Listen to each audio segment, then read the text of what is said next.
ஹல்லேலூயா. அவருடைய மகிமை பிரசன்னம் என்பது சாதாரண காரியம் இல்லை. அன்றைக்கு இஸ்ரவேல் ஜனங்கள் வனாந்திரத்தில் நடந்து செல்லும் போது ஆசரிப்பு கூடாரத்தில் அவருடைய மகிமையின் மேகம் முற்றிலுமாய் இருந்தது. அந்த ஆசரிப்பு கூடாரத்தையே மறைத்து முழுவதும் அவருடைய மேகத்தினால் அவர் மறைத்திருந்தார். அந்த பெரிய பிரசன்னத்தை பார்க்கக்கூடாத ஜனங்கள் இருந்தாங்க.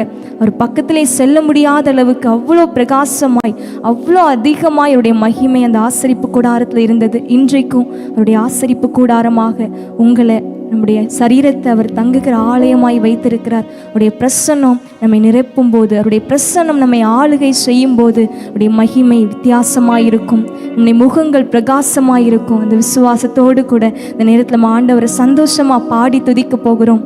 என் கூட சேர்ந்து இந்த பாடல் வரிகளை உணர்ந்தவர்களாய், அப்பா நீ பெரியவர், நம்முடைய தேவன் எப்படிப்பட்டவர் என்று முதலாவது நம்ம அறிந்து கொள்ளணும். அவரை துதிப்பது ஏனென்றால் அவர் எல்லாவற்றிற்கும் மேலான தேவன், அவருக்கு ஒப்பான தேவன் இந்த உலகத்தில் யாருமே கிடையாது.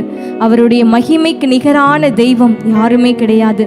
அந்த வார்த்தையை உணர்ந்தவர்களாய் அதை குறித்த ஒரு பாடல் நம்ம சேர்ந்து பாடுவோம். கர்த்தாவே, தேவர்களில் உமக்கொப்பானவர் யார்? வானத்திலும் பூமியிலும் உமக்கொப்பான தேவன் யார்? வேதவசனம் சொல்லுகிறது, அவர் பரிசுத்தத்தில் மகத்துவம் உள்ள தேவன், துதிக்கு பயப்படத்தக்கவர், அதிசயங்களை செய்கிற உமக்கொப்பான தேவன் யார் என்று இஸ்ரவேல் ஜனங்கள் அன்றைக்கு வனாந்திரத்தில் சொல்லி ஆண்டவரை துதித்தார்களா? இன்றைக்கு நம்ம கூடியிருக்கிற, எங்களோடு இணைந்திருக்கிற எல்லாருமே நீங்கள் இருக்கிற இடங்களில் கர்த்தாவே, தேவர்களில் உமக்கொப்பான தேவன் ஒருவரும் இல்லை என்று சொல்லி நீங்கள் விசுவாசிச்சிங்கன்னா இந்த வார்த்தைகளை சொல்லி என் கூட சேர்ந்து இந்த பாடலை பாடலாம். கரங்களை தட்டி பாடலாம்.